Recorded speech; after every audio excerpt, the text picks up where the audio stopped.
Hello, fellow spiritual travelers.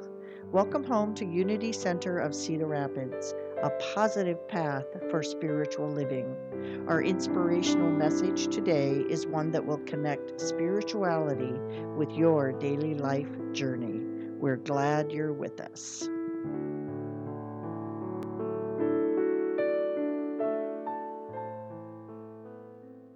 I'm feeling blessed by the particular combination of folks that we have in the house this morning, and the combination that's not really invisible but not purely visible, that is out in the ethers with us right this moment. None of us are jealous that you're home in your pajamas drinking your coffee joining us. We don't have any bad bones about that. We're glad you're here. So, some of us may have noticed that we had quite a seismic event this week. The Haas one. They did. Oh, that wasn't what you were talking about? We don't know, do we? Now, I have a very clear disclaimer here, and I invite you to hear it. Today's message is not about politics. Thank you, God. It is not about cheering for one candidate and bashing another. What our message is about is the result of the events this week, and we are about the business of contemplating the current state of consciousness in our country and in ourselves. We're here to ask, what is mine to do? Yes? Yes. What is mine to do? So many of you may be aware that we had roughly a 50-50 outcome. I saw an article last night that they're still counting and in the popular vote, and one candidate at this point is about 1.5 million votes ahead of the other. So in general terms, we had about a 50-50 outcome in the votes. So half of those who voted are in jubilant celebration. Half of those who voted, please stay with me, are in jubilant celebration. The other half is expressing a whole wagon wheel of stuff: disbelief, terror, mourning, fear, anger, despair, hand-wringing. So when we look at this outcome, when we look at this week through the 50-50 lens, here's what we see. We see winner-loser, yes? We see right and wrong. I voted for the right person. They voted for the wrong person. We see good and bad. We see forward and backward. We see up and down. And primarily, from what I'm noticing in articles and certainly in social media, I really can see the energy of us and them. Anybody picking up on that? The us and themness? So when we're looking at the consciousness around the election input, there's one other factor that we really cannot disregard. Approximately half of all eligible voters stayed home. Either they stayed home or they did not vote in the presidential election. Half. So if I'm tracking numbers correctly, and I am no statistician, a quarter of the country voted for one candidate, a quarter of the country voted for another candidate, and half of us stayed silent. So what meaning do we make of this? As human beings, we love to fill in the blanks and tell the story about why that is. So let's speculate. I think it's always been true. There's a certain percentage of the population that just doesn't care. They just, don't get involved, don't have an opinion, don't care. I think there's a certain percent of the population who believes their vote doesn't count. Maybe there's a certain percent of the population that could not bring themselves to vote for either, actually there were 4 presidential candidate. So the bottom line is we don't really know for sure, this half of our country that didn't vote. My thought is whether or not a person voted, do we agree that we all are certainly impacted by the outcome, whether or not we voted? So let's circle back to those numbers. No matter how we slice them, we come up with 50-50. Half of us voted, half of us didn't. Of those that voted, half of us for one candidate, and a little more than half, which I know is a little more than 100%, so that's why I'm not a statistician, voted for the other candidate. So when we're looking at this 50-50 picture, we see dualistic thinking. We see a nation divided. If you've read, or I guess some people watch news on a television, if you've read or seen news this week, you certainly are picking up on that energy of a nation divided, right? And many of us see danger in that division. Many of us might feel fear around that division. And in that division, again, we see a picture of right versus wrong. We see a picture of us versus them. And in the us versus them scenario, all sorts, we're watching them. Many of us are feeling them. All sorts of thoughts, feelings, beliefs, and actions are rising to the surface. So within that division lies the belief, they won, we lost. And therein lies the fear, the violence, the anger, the bullying, the superiority.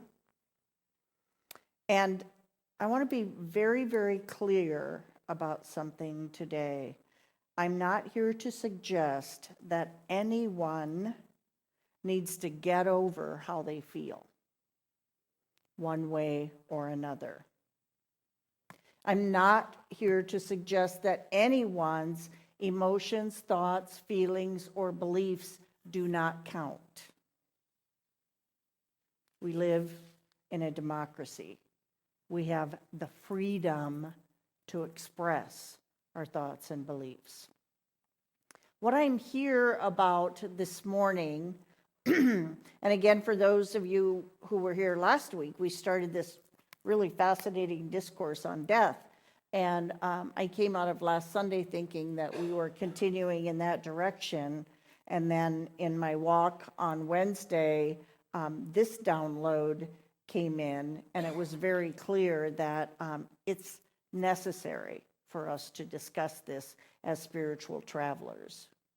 So what I am here to advocate this morning is that we sort out our thoughts, our feelings, our emotions, our beliefs, using the tools that we possess as spiritual beings traveling this earthly realm. As I've talked with some of you, and again, watching on social media, I'm still spinning on a merry-go-round of myriad of emotions. And I know that many folks are still on that merry-go-round. And the good news is, as the week has progressed, that I do find every once in a while, I can land in a space of seeing all of this through a higher spiritual consciousness. Not all the time, but I find that I can go there now. So in other words, I can sometimes see our current framework, that 50-50 framework, through a much wider, a much broader lens. So I didn't come with any answers. That's not how I roll, but I did come with a lot of questions. So you might want to make some notes of some of these in case you're interested in being with them this week in your meditation time. One of the early questions that came up for me is, what are the benefits? What are the benefits of a divided viewpoint? Where is the balance? There's part of me that's extremely clear that somewhere there is a balance in the midst of us, them, good, bad, right, wrong. So what are the benefits of divided opinions, and where is the balance in the division? Here's another good one that just came in yesterday. Can we see, or maybe Friday, can we see the division, the 50-50, as the yin and the yang, a part of the whole? In Eastern thought, the yin-yang represents the two complementary, keyword complementary, two complementary forces that make up all aspects and all phenomena of life. And the two are said to proceed from the great ultimate Taji. Their interplay with one another, so as one increases, the other decreases.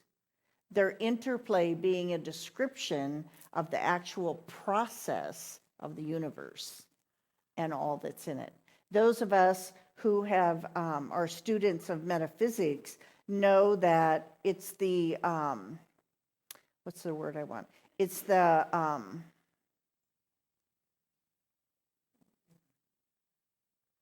it's the nature of the universe to find balance, always. That's the natural state of the universe. So in harmony, these two halves are depicted as the light and the dark halves of a complete circle. Think about night and day, not two separate entities, right? There's not a moment that we say this is day, this is night. Not two separate entities, but parts of a whole period of time. And think about good and bad. Certainly not two separate entities, but parts of a whole. And understanding, of course, what one sees as good, another might see very differently, yes?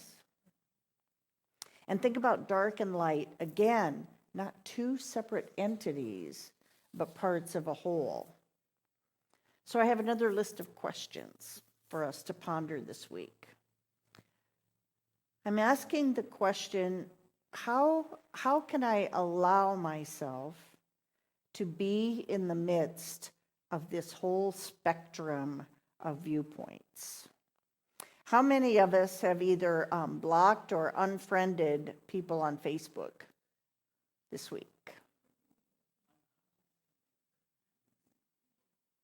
So, as I'm tempted to press that option of, hide the post from so-and-so, I ask that question. How can I be in the midst of this whole spectrum? So being in the midst then puts me in the role of witness. How can I be a witness in the midst of the division? And let us all remember again, as truth students, as spiritual travelers, the division exists out there because it exists in here. So how can I be a witness to the division, both within myself and what I'm seeing play out in my world? Here's another good one. How can I sit in the tension without acting on my urges? My urges to shush them, which is one way, when you hit the block button, hide the post from so-and-so, that's a way of shushing them.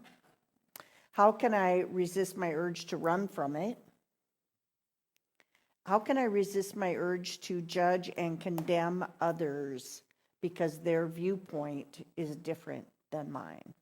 So how can I be in the tension? Notice my urges, name them, but to stay in it without necessarily taking action.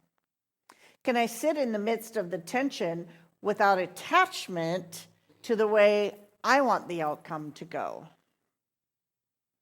We need unity. We need harmony. We all need to get along.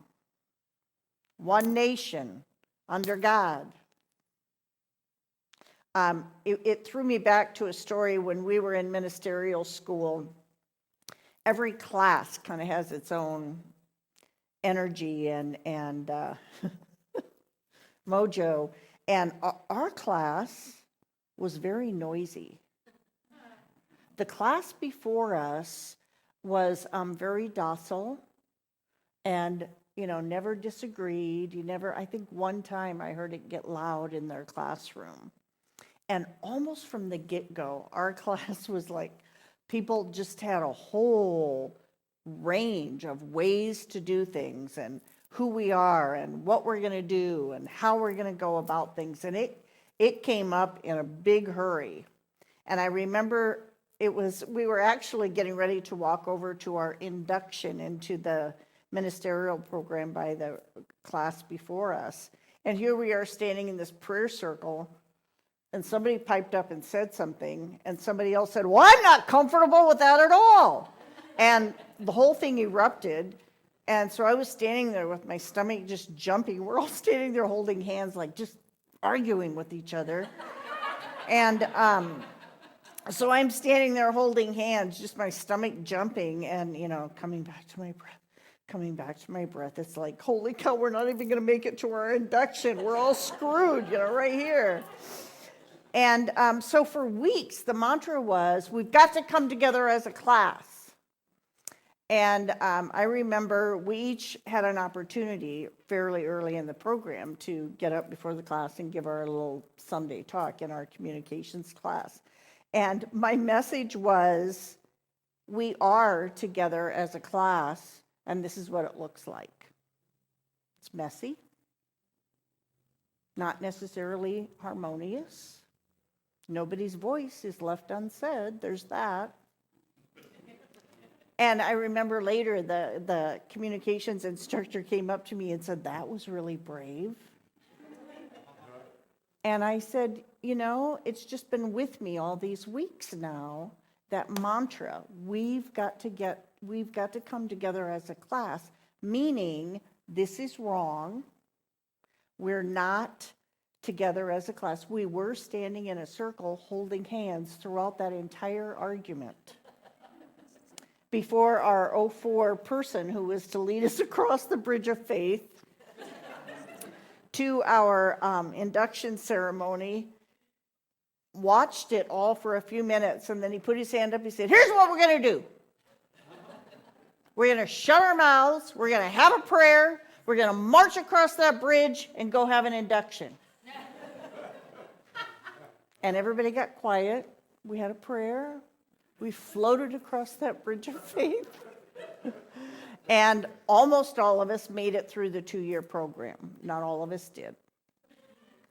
So anyway, that's a great big long story to say, can I sit in the midst of the tension without attachment to the outcome that I want? We've got to come together as a nation. We are a nation, yes? So, what does come together look like? Does it mean no disagreement? Does it mean no conflict? What does come together look like? Does it mean respect? Does it mean the ability to listen? Does it mean the ability to stay in dialogue? Does it mean we just hide the posts that we don't want to see? So the thing about our ability to sit in the tension is our ability to name it when we are doing that, and to be able to identify what I think, the stomach flopping and the thinking, holy cow, we are so screwed, we're not, it's what am I thinking? What are my feelings? What are my beliefs here? Being able to identify those. And I believe these are vital points for us to be contemplating right now. How can we allow ourselves to be in the midst? How can we be a witness to the division within ourselves and out here? How can we be in the tension and resist our urge to act? How can we be in the tension without attachment to outcome? And can we stay aware? Can we stay grounded? Can we stay connected? Can we stay aware of who we are, how we're showing up? And where I'm getting more and more often is the ability to see this division, to see this 50-50 as part of a whole continuum, not either or, but both and. So if we have the ability to see this division as a part of a whole, that's where our much broader lens comes in. Can we find some way, somehow, to embrace the duality? Can we find some way, somehow, to see value in our continuum of viewpoints? And the question that another question that I'm pondering a lot is, how can I connect? How can I connect with the other half? How can I do that? What are my best avenues and paths? And dare I point out, because I've had this conversation with myself, meeting the other half is not about me expecting them to behave differently or to think differently. You hear that? Meeting the other half is all about what goes on in here.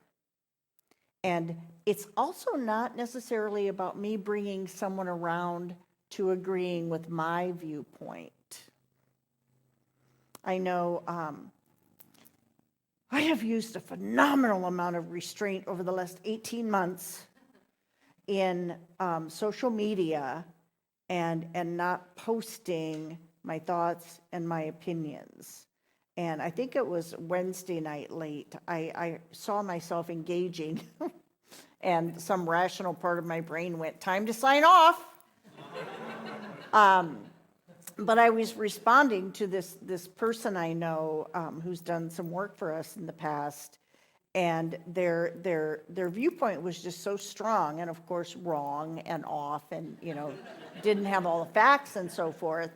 And so I responded to it, and I said, with all due respect, have you thought about blah, blah, blah, blah, blah? And so he responded the next day with a very long response. Again, wrong. Again, doesn't have all the facts. And so I read the response and noticed the urges, noticed my thoughts and feelings, and how I responded was, thank you for sharing your viewpoint. And resisted the urge to type, we'll just agree to disagree here. Not even about that. Like, they responded and shared a viewpoint, and I could read that. So as spiritual beings, perhaps it's more about meeting on the continuum. And I know for my own self, that meeting will require a gargantuan shift on my part. Can anybody else find that? A gargantuan shift to meet. So I've been picturing that scenario as being the bridge. How do we be the bridge? So as far as I can tell this week, I'm not being the bridge by relying solely on my human nature. Not much bridging happening. My best bridge building is to express more and more of my divine nature. And we can be the bridge. You know, we have these handy basic unity principles. It's the not dogma of unity, because we don't have any dogma. The basic unity principles are our best bridge building tools. Let's roll through those really quickly. Principle number 1, there is one presence and one power. So how I'm using that principle this week is leaning into that. Leaning into that often and leaning hard. Second principle, there is divinity. I think I just coined a new word, Ruth. There is divinity in all human beings. Can we just say that out loud together? There is divinity in all human beings. And in our minds, we might say, comma, including, and make that list. We are all created out of the energy of divine love. Principle number 3, so true. We create our experience of life, subtext, degree of suffering.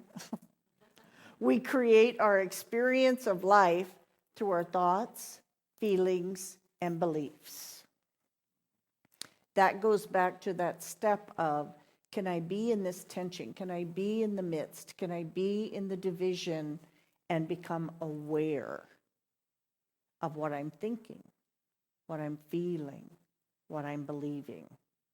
Because my thoughts, feelings, and beliefs are creating my experience. My experience of this election, my experience of being on social media, my experience of how I'm dialoguing with folks. Truth principle number 4, we connect with truth. We connect with the presence. We connect with God mind. We connect with the ground of our being in prayer and meditation. How many of us have gone there more often this week than maybe we have at any other time recently? Principle number 5, it's not enough to know the principles, not enough just to recite the principles. In Unity, we are all about the business of living the principles. I'm calling it voting with my life, which I borrowed from my esteemed Reverend friend, Erin. I think she borrowed it from Gandhi. Is that a Gandhi? Vote with your life? Yeah, we're going to call it Gandhi. Somebody Google that. So given our current state of the union, given our current, we got to come together as a nation, how do we each live these unity principles? How do we handle these big questions that are floating? I'm not going to begin to predict or dictate that. What I do know is that each and every one of us is an individualized, is a personalized expression of spirit, of principle, and of truth. So as we're moving through the coming days, the coming weeks, the coming months, my fervent prayer is that we, you and me, can vote with our lives in a highly spiritual, conscious way. And I think one of the questions that's important, again, as spiritual travelers, I think one of the questions that's important for us to ask is, am I doing harm? Am I doing harm with my words, with my actions, in my dialogue? I had a much needed Thank you for getting married Friday night, Dave. At your wedding, at the reception part, I had a much-needed conversation with some friends from Unity that I consider to be grounded and to be level-headed, and I was really looking forward to that conversation. One of the thoughts that came out of that conversation was, in order to keep culture alive, in other words, in order to have a thriving culture, there must be change. And change we got. That's good news, possibly. Yeah. Big week for you too, huh, Dave? And then the other thing that came to me this morning was thinking about Thierry de Chardin. I know I just butchered that name. Phenomenon of life. That the impulse of life, capital L, the impulse of life is to go forward. Remember that. Impulse of life is to go forward. Life cannot move backward. Let's meditate. Let's have some silent time together. Inviting and allowing ourselves to lean into our seats. To notice that in this holy moment, we are fully supported.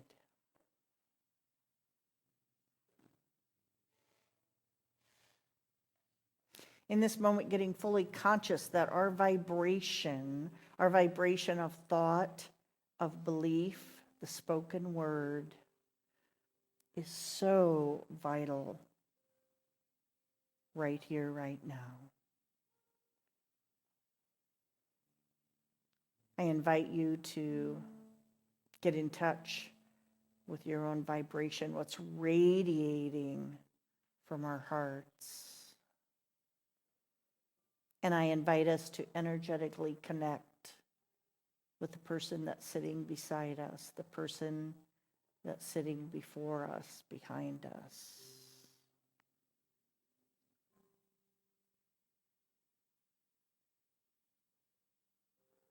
As we can find the presence of peace deep within,